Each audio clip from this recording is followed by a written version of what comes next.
Hi guys, welcome back again. So today I just want to talk to you about what's been going on with us, our building projects, that kind of thing, because I know I haven't done an update in a while and a few of you have asked me what's been happening, like what's up. Okay, so when we moved to Ghana, myself and my husband had a bit of a dilemma. Now, we weren't sure, we didn't really want to rent a house, to be honest with you, just because we're not big renters, we never have been. This is like our first proper experience of renting, but when you move to Ghana, you kind of don't really know where you want to live. Like, the only place that we really knew was East Legon, and East Legon was out of our price range. So, because I mean, they quote in dollars, they don't quote cities over there, they quote dollars, so you can imagine the kind of prices that they're asking for. Okay, so we decided to move to Adenta, and we rented a place for 2 years, which obviously took a huge chunk of our finance. So that was interesting. So we did that because we felt that it was safer, because we didn't know where we wanted to start building. We didn't really know what we wanted to do. But alongside having somewhere to live, we also needed to think about some type of business to generate an income, because we can't just keep living off the finance that we have in the UK, because eventually those finances will be exhausted and we will have a situation. Neither of us have an expat job or anything like that, so we literally are we're fending for ourselves here, really. So we had that dilemma of where to build, so we needed to find somewhere quite fast and get familiar with an area. Now, it's easy for someone to say, oh, you should live in this area, you should live in that area. Within the different areas, there are pockets of places which are really nice, and there's some which are not so nice, which you wouldn't even want to walk down the street there.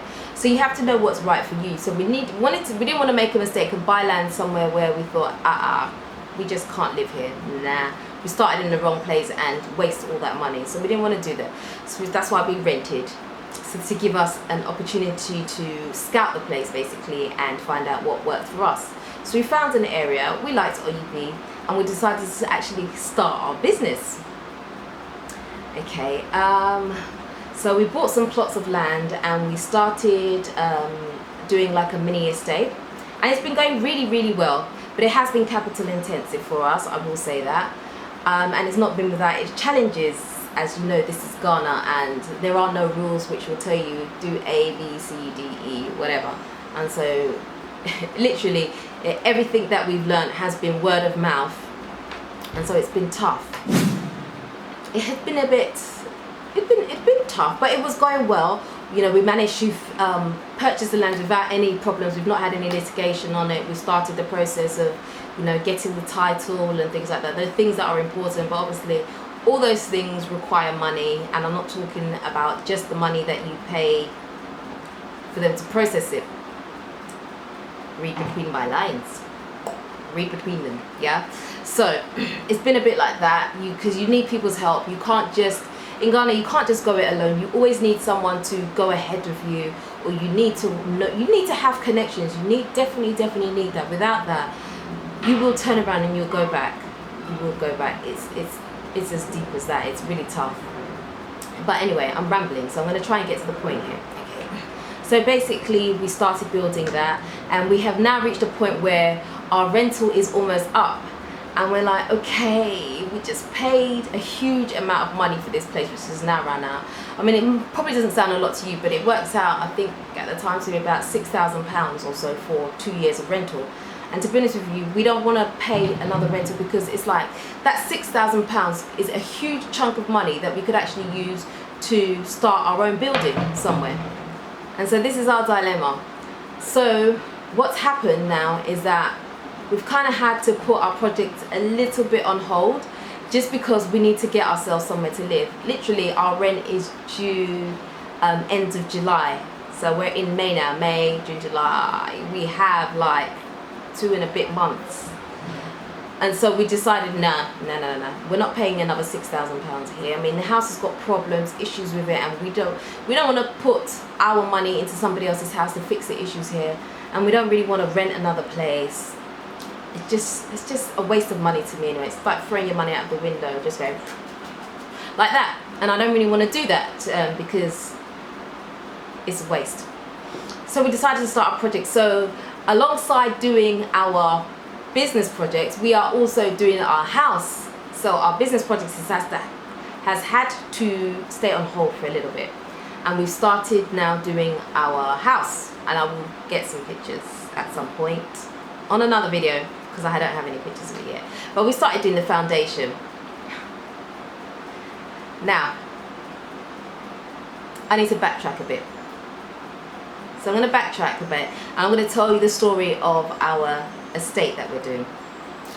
Right, so we've been doing the estates, and so we fence walled it, we put up the security huts, you know, we've actually raised the building on the security hut, and we're starting the first house.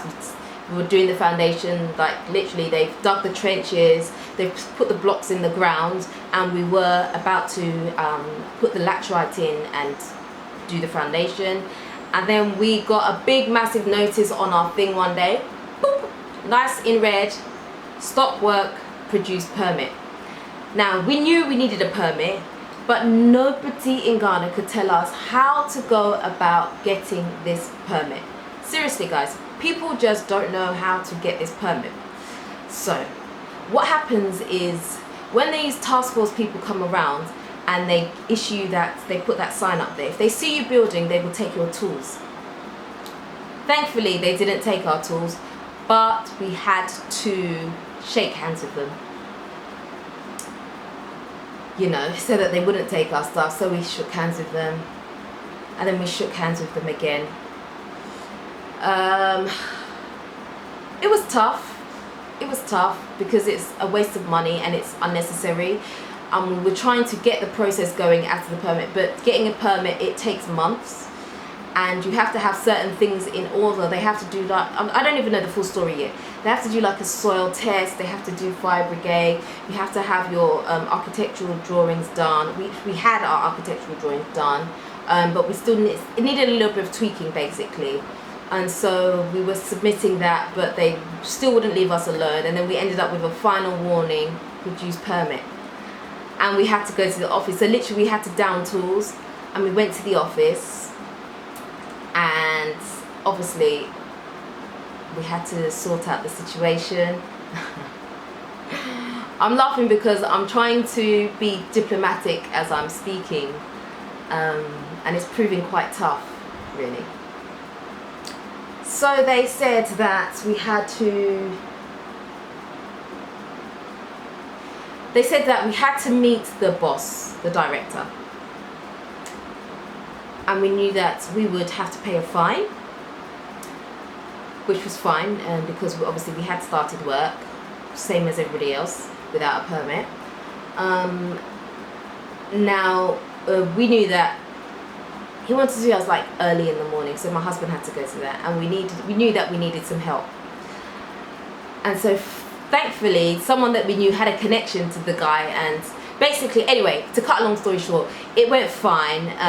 You know, we had to just, you know, sort it out, and so we did, and then it was all good. And then we decided that, you know, well, okay, we need a house because our rent is due, and so we started building that. We literally just started digging, and they showed up again, the task force people, and they took our tools this time because my husband wasn't around. So they took our tools, and we had to go back to the office again, and we had to pay for them to be released.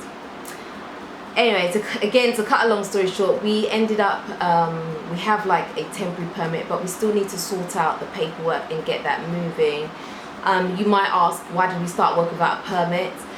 Literally, we hadn't really done anything. We had literally just dug the ground, and we knew we were in the process of getting our documents, the architectural drawings and things like that done, but we needed to move fast. And trust me, people around build their houses and raise them up from the ground, and sometimes they don't get stopped. Literally, they don't get stopped. Obviously, we're from abroad, so it's a bit of a different situation. So it has been difficult. So things have moved. Basically, things have moved a bit slowly. So what I'm trying to say throughout all this rambling is that when you come to Ghana, make sure your stuff is tight.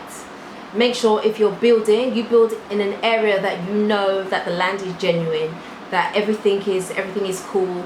Make sure you go straight to the task force, sort out your permit, get that moving, get your architectural drawings done, get everything tight. I'm sure even if you have your architectural drawings, If you try and start without that permit, which takes months, you might find yourself having to,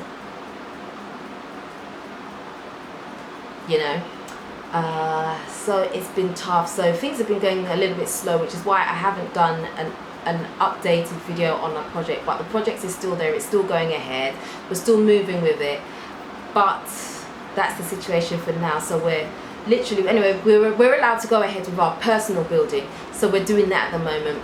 As I said before, I will get some pictures going up, and we'll see, and we're going to see how quickly we can get this thing up and get moved in. I don't think we'll be able to complete the whole building, but what we're going to try and do, because it's a story building, we're going to try and do it to the first level and get that watertight so that we can move in without having to pay another rent, which is a waste of time. I mean, really, the maximum, if we had to rent again, the maximum I want to do is 6 months, and that's it. We need to be out of here because we've got to keep it moving, we've got to keep our finances tight. When you come to Ghana, please don't spoil your money. Think very carefully about what you're doing with it, what you plan to do with it. Have short-term money-making plans, have long-term ones. Look at investments, look at different things that you can do, and that's it really. That's all I've got to say because I've spoken way too much, guys. But anyway, thanks again for watching, and peace out.